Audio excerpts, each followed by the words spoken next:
Okay, it's time for my annual pre-Burning Man rant and predictions. 26 years of attending the Burning Man Festival. I have witnessed this event grow from the trashy late 90s dystopian artist collective anti-capitalist psytrance-infused festival for losers it was in 1997. Into the dark years of the ultra-exclusive jet-set celebrity upper-class plug-and-play ticket scarcity mindset nightmare of 2019. To the inspiring radical self-reliant grassroots community-based freedom of self-expression Bjorgless utopia of Renegade Burn 2021. To the empire-ending purification by biblical flood miracle of 2023. Burning Man is not cool anymore, and I think that is pretty fucking cool. This year is going to be less spectacle and more festival. Burning Man is healing, things are changing, and I'm still ranting, real vibes only. Predictions. The weather. Prepare for heat. Fear the wind, and pray for snow. Last year the angels of the eternal Burning Man spirit showered down upon us a glorious gift of rain, hallelujah, and our people rejoiced, for it cleansed away the thick layers of douchebag, influencer, rich fuck, and plug-and-play that had been accumulating on our Burning Man for the past 10 years. Now we emerge born again, washed free from the sins of our past. I believe the Lord will refrain from granting a gift such as rain again and provide us a year of normal hot weather. Fear the wind. Unlike the heat, dust, rain or snow, the wind must be feared, for thou'th who does not fear the wind, thine easy up and camp kitchen shall perish, as said in the survival guide. Make use of thy 9-inch nails and rebar, drive thine stakes deep into the earth and fasten rope unto which winds may have no strength. Preparations 2:15. Pray for snow. From the teachings of Burning Man, we all know that the festival is at its best when the weather is at its worst. Pray for the coming of the snow. The man. I'm not mad about it, and that really pisses me off. It's clearly more interactive, more accessible, and well thought out than last year's ECO pandering Save the Bees guilt trip by design scrap metal garbage. This year's man build and theming is less pretentious and more outward looking. The accessibility of the design serves as a metaphor to the accessibility of tickets and a wider range of attendees. The elevated viewpoints allow for us to look at the man at an equal level, as opposed to last year's looming virtue signaling untouchable giant. Sure, these new man designs will be using less wood than past years, and I'm okay with that, as long as they continue to compensate by blowing up a shitton of propane tanks instead. I think it's awesome that the man is being powered by solar. My only problem is what the fuck took so long? The board should have invested in solar years ago instead of putting millions of dollars into Fly Ranch, aka the Vanityland Oasis for board members. Solar power is a no-brainer. Too bad it took an outside donor to step in and fix the problem. The board could have invested in this years ago. The theme. Oh great, how fucking original. That's exactly what the world needed. Another Alice in Wonderland theme. Brilliant. It's not like Nocturnal Wonderland, Beyond Wonderland, Tomorrowland, Winter Wonderland, and Wonderland Miami have done this before. I'm sure nobody will notice that it's the theme to every single rave party that took place from the years 1992 until 2009. Next year's theme is just going to be Burning Man the Matrix Edition. Oh wait, it's the same story as Alice in Wonderland. Wow, mind blown. If we're just going to keep doing overplayed movie tropes, may I suggest next year just be a romantic comedy? Featuring Ben Stiller as the Burning Man and Sarah Jessica Parker as Paris Hilton. And things really heat up at Burning Man in this feel-good comedy of the summer. Join us on a robot heart-filled romp on the wild side, as they team up with Sherpa Zack Snyder. All three friends are on a mission to find love in the world's wildest city, Black Rock City, followed by, Look Who's Going to Burning Man Part 2, only in theaters this summer. Fair enough though, EDC, Nocturnal Wonderland, and EDC Miami have been ripping off Burning Man's style and borrowing from the culture for years now. They have done so by purchasing large-scale art from previous Burning Man events and showcasing them as primary features at a huge commercial raves. EDC also hires art cars of Burning Man as subcontracted stages. I'm not surprised that the board decided to flip the script and choose an Alice in Wonderland in order to cash in on the SoCal TikTok candy rave under 25 demographic in an attempt to boost ticket sales, knowing that all the Coachella Feel-Good Festival of the Summer Vibes ticket sale demographic would be dried up after last year's rain. The music. Burning Man is a real who's who of who is not. It's a big list of who was famous, who was almost famous and who you've never fucking heard of. Basically you can expect to hear only 4 types of music out there this year. Business Techno. Business Techno continues to monopolize the soundtrack of Burning Man. It only first appeared on the Burning Man Music Market Index in 2022 and has outperformed all electronic music market shares in the past 8 fiscal quarters, far exceeding the expected minimum returns to shareholders. What is business techno? Business techno is the sound of insider trading on foreign stock markets to fund offshore tax haven real estate scams that funnel profits into long-term backing of 401(k)s and Roth IRA accounts. This is not your dad's Euro discotheque trash from the 90s. Business techno is serious business, and business is booming. Don't be fooled by imposter brands such as melodic techno or acid techno. This is business techno. It invests in minimum emotion in order to maximize profit. It's corporate and cold. And it's the next big thing to hit Burning Man. For one, welcome our new business techno overlords, and hope they use their powers for good. Deep House. The deep playa deep house shallow personality robot heart Mayan warrior scene is dying. It's suffering from influencer fatigue and lack of rich fuck retention. Due to chronic douchebag propagation, it will only be a fraction of the influential force it was in 2019. Instagram is now a bygone trend of last decade and nobody on TikTok even knows of Burning Man's existence. Trending YouTube videos about Burning Man are now mostly van life lodgers instead of Mayan warriors deep tropically on house DJs. Last year we saw esplanade camps with larger dance floors, and an overall higher amount of interactivity in the city. Without the Mayan warrior, it was clear that the deep playa deep house trend set us back 10 years culturally. It was a symptom of the plug-and-play camps and the ultra-exclusive rich fucks, not the cause. Tech House. The only people who listen to Tech House are Tech House DJs. Tech House is the sound of empty dance floors and non-player characters. When a Tech House DJ plays and no one is there to hear it, did they even make a sound? Bass music. Bass music is the soundtrack of white dudes with dreads huffing nitrous oxide. It's the sound of a bygone era of 2010 when West Coast weed grower money funded giant geodesic domes filled with dready betties and wonked out wooks grooving to glitched out music. It was like catching lightning in a bottle. Over the years it has held a few strongholds, surviving off the last remaining scraps of the cannabis funding. The bass music camps are now where the lower socioeconomic class congregate, surviving off of dabs and microdoses, still recovering from the legalization of weed in California. The art. We can expect 1 or 2 mind-blowing large-scale masterpieces. The rest will be small-scale filler pieces that meet the minimal funding requirements and deliver maximum social media engagement. So, it turns out, getting funding from the Borg's atrium is much less of a gift and more like a burden. The ownership, use of images, and credit to the artists complicate in a way that only a bureaucratic entity such as the Borg could create. Funding is insufficient, and copyright issues are extremely complicated. Prepare for emails from the Borg. Sorry, we can't give you more funding for your contribution to our festival. Please understand that our funds are tied up writing grants to help gentrify Midwestern cities with modern Art Deco sculptures placed in traffic roundabouts. Your contribution helps Burning Man Project make the world a better place, but that better place just happens to be somewhere else. Also, we own all of the image rights to the sculpture you are bringing, so don't get all bitchy when the New York Times gives Burning Man Project the credit for your art. It's not a great deal for the artist, and the Borg is having a harder and harder time finding new artists to exploit. Virgins. This is going to be the best generation of new burners since the 90s. These are the people that saw headlines from every major media outlets reporting of a desert festival turned state of emergency, where participants were forced to piss in jugs and resorted to eating LSD to ward off the hunger in order to survive, and said fuck yeah, I want in on that shit show. Last-minute Lucis and late to the party Larrys will make up the rest of the virgin population. They don't know what to expect, and that raises my expectations. Fuck yeah. This year, with an increase in open camping and access to cheap tickets, we will have many new people who have always wanted to go but could not access the event previously. Returning virgins. There is a shitload of old-school burners who had been forced out by camp dues and ticket accessibility that will be returning to a different Burning Man than years ago. And, I for one, look forward to meeting some new old friends. Catchphrases. Fund My Burn is this year's snarktastic favorite. Stay at home has been trending online, and Fuck Your Burn is back and more meaningful than ever after last year's apocalyptic clusterfuckfest. Fuck That Burn, Fuck Their Burn, and Fuck Our Burn are still popular and perfectly acceptable to use this year. Trends.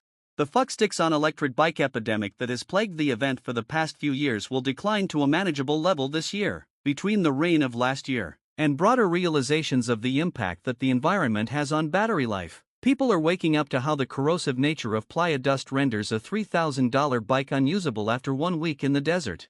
Food camps have been a new and welcome inclusion to the culture. The only disappointing part is watching burners become entitled to service or sparkle moochers depending on meal camps in place of top ramen and self-reliance. Unfortunately, due to high demand, the food camps will often have long lines, so I end up just going back to camp to snort a long line, instead of standing in one. Cancelled workshops. 84% of all workshops at Burning Man get cancelled. It's too bad. Maybe you could fix your train wreck of a life if only Benjamin and Kathleen would have shown up for the self-betterment and personal achievement goal-setting workshop instead of doing ketamine inside of their RV. It's probably best that you don't take career advice from someone who can't even meet their own goals of doing a goal-oriented workshop. Why are so many workshops cancelled? It's because every theme camp must include meaningless workshops to meet the Borg's strict interactivity requirements. And camps use fake workshops to try to hide the fact that they're actually a DJ camp seeking better placement in districts less likely to receive noise complaints. Yoga. I'm still doing drugs and making bad choices at 8 a.m. But if you feel guilty because you took some Molly last night and need to go to a group yoga meditation to make you feel better about yourself, go ahead. But just know that there's not enough downward dog in the world that's gonna take away fact that you made out with a kinda creepy polyamorous couple last night while super high on ecstasy. And now deep breath. Breathe in positivity. Breathe out shame from last night's awkwardly short-lived over-the-pants handjob and sharp-nailed fingerbang. Complaint-based system is working. The Borg has backpedaled on sound restrictions, increasing the sound decibel allowance and removing the inward-facing speaker requirements that it tried to impose last year. The flood of complaints received about camps complaining about noise far outweighed the snitching and bitching minority that did complain about noise. Complaining about music is a way to get your theme camp demoted and moved to the suburbs. Getting noise complaints is a great way to get better placement closer to the esplanade. The process is working. Burning Man is healing. Keep filing complaints about camps who file complaints. Old naked dudes on bikes. Old naked dudes on bikes have long been used as a barometer by scientists to measure the health of the cultural ecosystem of Burning Man. In the old days of Burning Man, the herds of old naked dudes on bikes would produce dust clouds that could be seen from miles away, scaring off flocks of shirt cockers as they moved to a safe distance. Assholes with megaphones survived by shaming the few that drifted away from the herd. The hairy naked weirdos would forage for food in ground scores in wake of the old naked dude on bikes mass migration. Every year the numbers have dwindled. The massive herd of gray-bearded dawn slappers and balding nut jigglers that naturally removed spectators and douchebags from the environment could not keep up the increase in invasive species such as celebrities and hashtaggers. This has had negative effects on the entire cultural ecosystem of Burning Man. 2023 went without a single sighting of an old naked dude on bike, and we fear they might be extinct. Hope for the future of the species. Notes from the field. It was Sunday morning 10:35 a.m. I had been observing a flock of shirt cockers, for I knew it was mating season and I wanted to find a nest.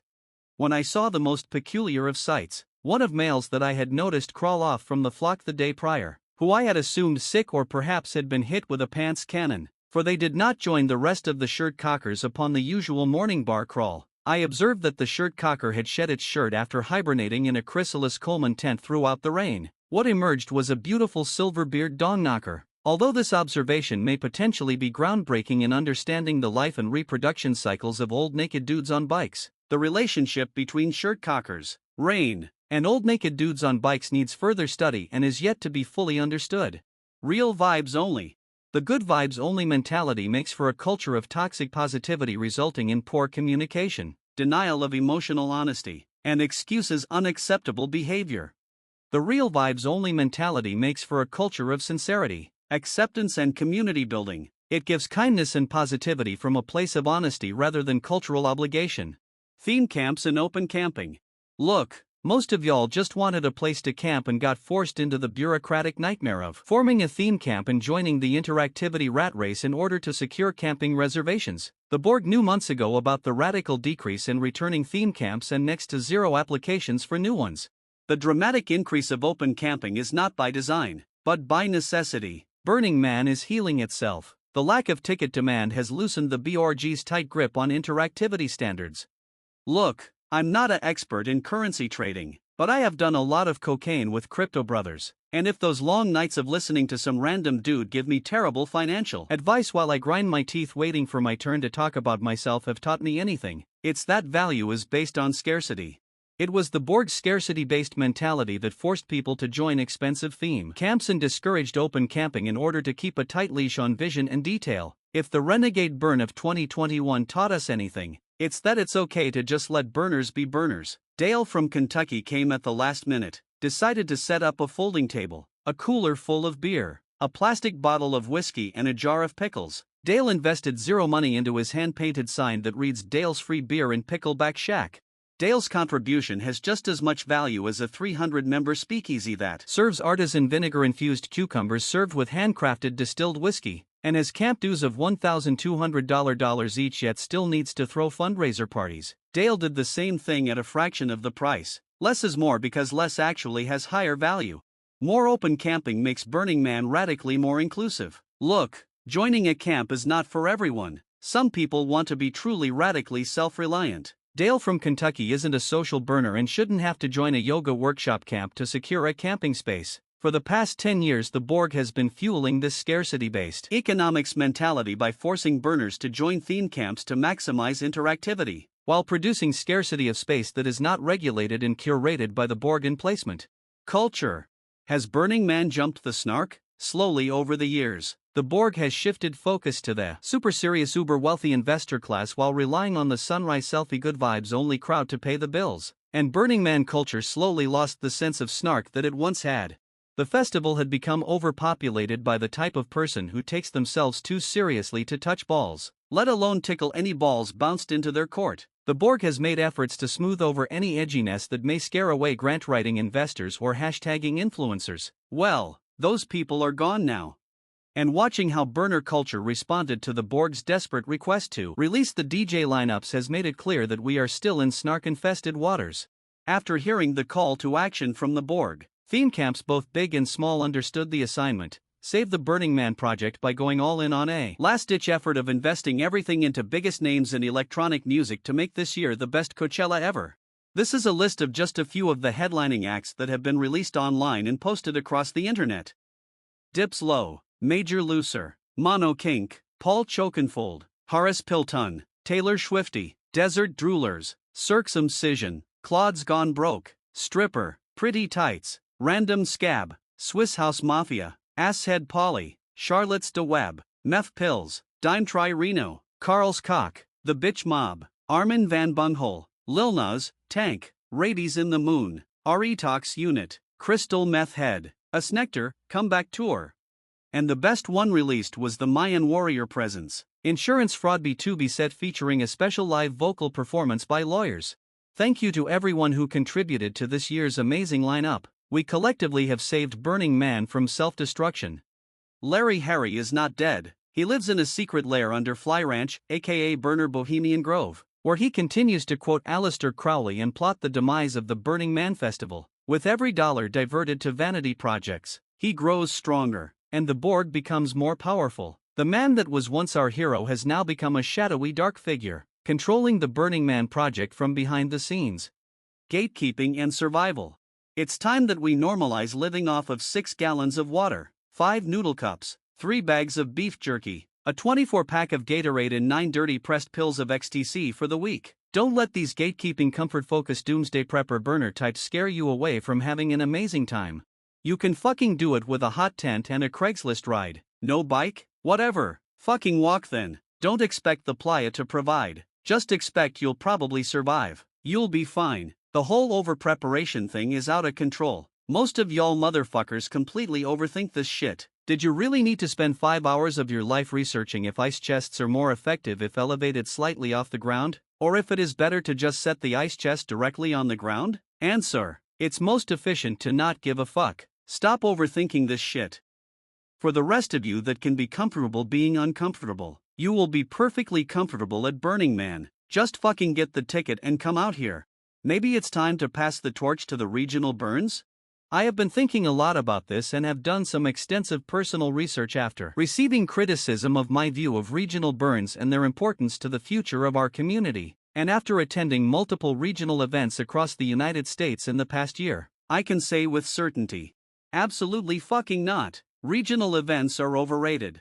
Regionals are a Chuck E. Cheese compared to Disneyland. They are two similarly themed experiences that are drastically different. Regional burns are tiny festivals for people that don't go to other festivals besides Burning Man. If you live on the West Coast, don't even bother. Just go to other small or mid-sized festivals you might actually have fun at. Rather than camping with 12 random dudes wearing tutus building a campfire and calling it a regional burn, you gotta go all the way to Texas and east before the regional burns or even a Shasta-Cola close to the real thing. Not who we should be passing a torch to. The Borg's hyper-focus on cultural expansion via regionals has been a failure. Should we still do them? Hell yes. Is it the future? Fuck no. How to use a megaphone. Megaphoning is an art best served loud. If you are simply using a megaphone to advertise whatever mediocre bullshit your camp is offering, you are doing this wrong. This is not a county fair and the carnival barking through megaphones has got to stop. I know your bar has shitty drinks. You don't need to use a megaphone to advertise. Free drinks? Yeah, no shit, Ranger Rick. It's fucking Burning Man. The drinks are free and taste terrible. It's the only reason I leave my camp. We don't need your high interactivity to appease the Borg mindset vibes. First rule or being an asshole with a megaphone is, don't be a dick. You can always be an asshole, but never be a dick. You are an asshole. That's why you have a megaphone. If you are a dick, just stick to being a tech house DJ and don't even attempt to be an asshole with a megaphone. If one asshole with a megaphone encounters another in the wild, they must, by the laws of nature, engage in a megaphone battle, until one is dominated and must move on to different territories of harassment. Rules of engagement. First, the asshole with the larger megaphone must point out the fact that they indeed have a larger megaphone and can be louder. At this point in time, the asshole with a smaller megaphone must try to outwit, outsnark or sick burn their size disadvantage. Or they can decide to join forces and gang up on other assholes with megaphones together in what we call a mega asshole super PAC. The rant. The past 10 years of Burning Man have been really fucked up. Previous to 2014, the Borg had always done a decent job of dealing with rapid changes. While sticking to its core principles, the Borg did what it had to do to protect our community from spectators, moochers, merchants, weekend warriors, perverts with video cameras, trash holes, media outlets, law enforcement agencies, and capitalist advertising. Where did it all go wrong? In the fall of 2013, the Borg broke into two factions. The theme camps had gained too much political power in the past decade working with Burning Man LLC, and the art festival only part of the Borg was losing internal funding and influence inside the organization.